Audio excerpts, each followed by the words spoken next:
صاحب ایک اللہ کے ولی تھے جو اب صاحب مزار ہو گئے ہیں. اب بقول ان کے مریدین کے جب ان کی وفات ہوئی تو قبر کھود کر انہوں نے باقاعدہ طور پر ایک لکڑی کا جھولا اس قبر میں اتارا اور اس میں ولی کامل کا جسد پاک رکھا گیا. آیا کہ کیا یہ عمل درست تھا؟ فرمانے کہ کوئی بزرگ تھے کسی سلسلہ کے، وہ فوت ہو گئے. ان کے مریدین نے جب لحد میں اتارا تو ایک جھولا بنوا کے رکھا گیا اور اس جھولے کے اندر ان کی میت کو رکھا گیا. تو یہ کیسا ہے؟ بھائی بات یہ ہے بیٹا، دنیا میں سب سے بڑے مقام و مرتبے کا جو بندہ آیا، جو اللہ تعالیٰ کے محبوب ہیں، وہ ہیں حضرت محمد مصطفیٰ صلی اللہ تعالیٰ علیہ وآلہ وسلم.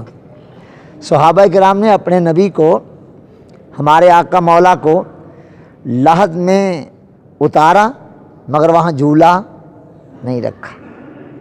لہٰذا اتنا ثابت ہے صحابہ سے رضی اللہ تعالیٰ عنہم کہ انہوں نے اپنے آقا کریم کی لحد میں نیچے ایک گدا بچھایا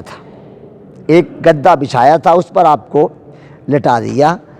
اور ہمارے لیے افضل یہ ہے کہ ہمارا کفن مٹی کے ساتھ مس کرے، اور اگر کوئی چاہے عقیدت کا اظہار کرنا تو کوئی چٹائی وغیرہ وہ میت کے نیچے بچھا سکتا ہے.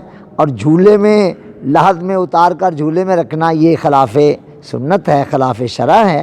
لہٰذا حقیقت یہی ہے جس کو میں نے بیان کر دیا. اور لحد میں جھولے کی ضرورت نہیں ہے، آپ لحد میں اتار دیں، اللہ تعالیٰ انشاءاللہ اسے جنت کا باغ بنا دے گا. اور جنت میں چلا جائے تو جھولا وولا کیا حیثیت رکھتا ہے بھائی جنت کے مقابلے میں. لہٰذا افضل یہی ہے کہ مرنے والے کا کفن مٹی کے ساتھ مس کر جائے. ھذا ما عندی والعلم عند اللہ. یہ کسی پر تنقید نہیں ہے بلکہ حقیقت ہے جس کو میں نے بیان کر دیا. جی اور کوئی سوال؟